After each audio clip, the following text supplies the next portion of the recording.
Halftime, la chronique basket d'Anthony Chapuis, et cette semaine, direction Milwaukee dans le Wisconsin, où un nom bien connu des parquets NBA va effectuer son grand retour au coaching.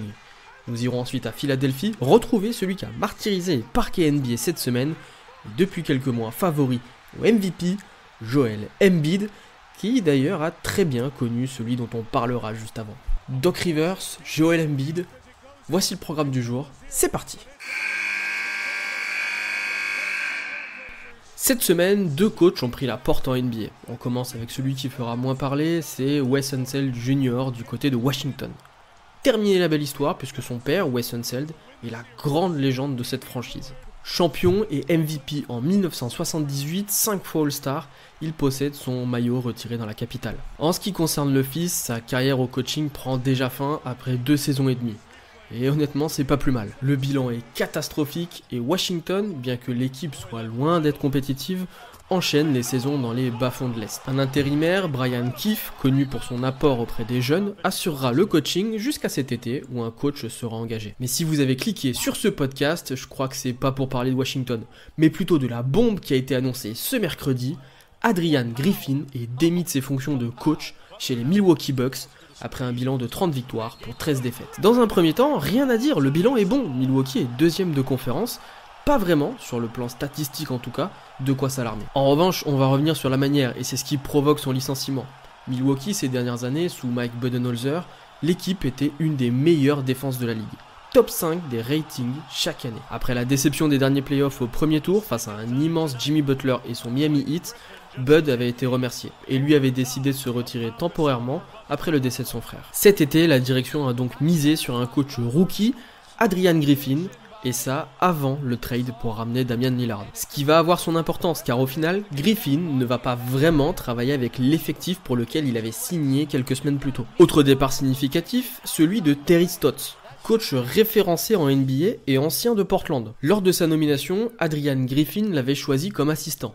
Quelques semaines plus tard, avant même le début de la saison, Terry Stotts démissionne après détention. Le pire dans cette histoire, c'est que cela arrive juste après le trade de Damian Lillard, que Terry Stotts a coaché pendant 9 ans. Un début donc très mouvementé et une équipe qui a beaucoup bougé durant l'été. Côté défensif, les Bucks plongent dans le top 5 des pires défenses de la ligue.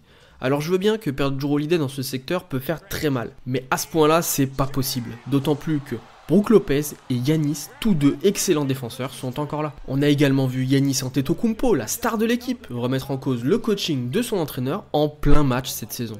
Bref, même si les résultats sont là, la manière a inquiété le front office des Milwaukee Bucks qui a donc pris la décision de virer Adrian Griffin. Et pour le remplacer, un coach très expérimenté, donc le profil inverse de Griffin, Doc Rivers. Parce que visiblement, on peut échouer pendant plusieurs années consécutives, avec des effectifs taillés pour être champion, et tout de même retrouver un poste dans une équipe taillée pour être championne.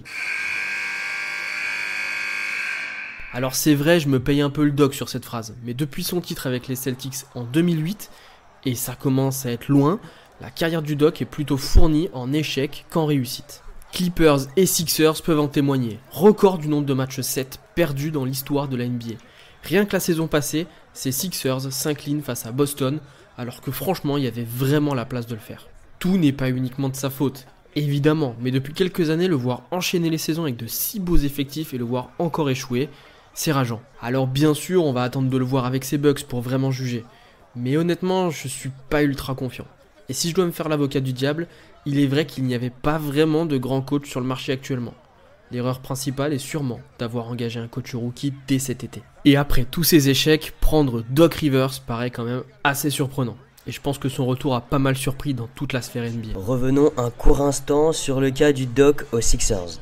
Seulement 24 heures après la défaite du Game 7 des demi-finales de conférence Est face à Boston l'an dernier, Philly a viré son coach, Doc Rivers. Champion en 2008 avec les Celtics, l'ancien meneur des Hawks et des Knicks avait encore 2 années de contrat, mais il n'est pas parvenu à faire mieux que Brett Brown à la tête des Sixers. Et ce, malgré la présence de 2 gros MVP. James Harden et Joel Embiid. Sur son mandat de 3 ans à Phila, le Doc s'est fait sortir à chaque fois au 2e tour des playoffs par les Hawks, le Heat et donc les Celtics. Une stagnation évidente que le front office a voulu briser. Critiqué pour sa gestion des matchs décisifs et aussi des fins de match de saison régulière, il rejoint la longue liste des coachs virés ce printemps, qui comptait déjà Mike Budenholzer à Milwaukee et Monty Williams à Phoenix. Doc Rivers est le troisième coach à payer le prix fort d'une mauvaise campagne post-season. Le Doc a retrouvé un poste à Milwaukee après plus de 1 an d'errance. À 61 ans et fort de 24 années sur les bancs NBA, son bilan sur les matchs pour clôturer une série joue en sa défaveur puisqu'il compte seulement 17 victoires pour 33 défaites. Alors, selon vous, son arrivée sur le banc des Bucks lui permettra-t-il de rebondir et de remporter à nouveau le titre ? Quel était le joueur principal de l'équipe de Doc Rivers la saison passée?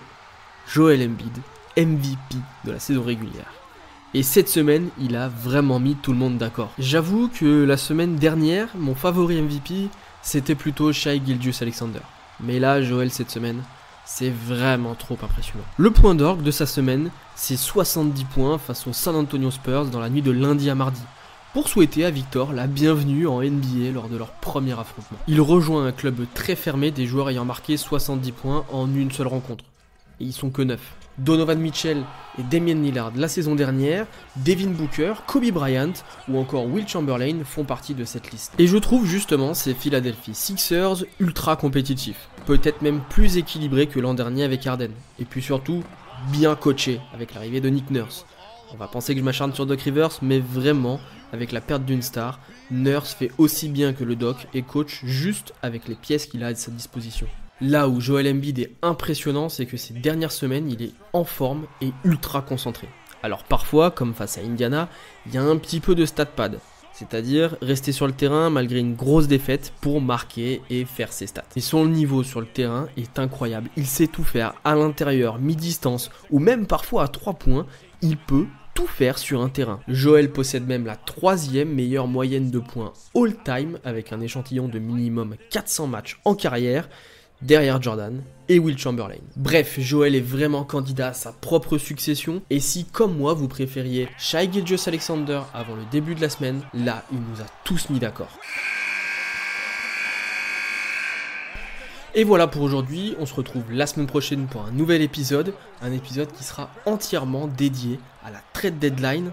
Les équipes ont jusqu'au 8 février pour effectuer leurs derniers ajustements et leurs derniers transferts, et pour ça je vous réserve un épisode spécial trade deadline où je vous présenterai mes propres trades. Alors à la semaine prochaine et n'hésitez pas à vous abonner.